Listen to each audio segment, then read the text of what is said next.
যাই হোক না কেন খাবারে কিছু পরিবর্তন আপনাকে আনতে হচ্ছে। খাবারের মধ্যে খাবারগুলো চেষ্টা করবেন একটু গরম খাওয়ার জন্য।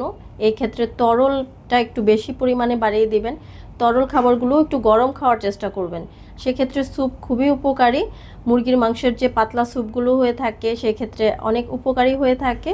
ভিটামিন সি আমাদের রোগ প্রতিরোধ ক্ষমতা যেমন বাড়ায়, তেমন এটা অ্যান্টি ইনফ্লামেটরিও বটে, এবং এটাতে অ্যান্টিঅক্সিডেন্ট অনেক বেশি পরিমাণে থাকে এবং সে আমাদের সর্দি কাশি অনেকটা ঠিক রাখতেও সাহায্য করে।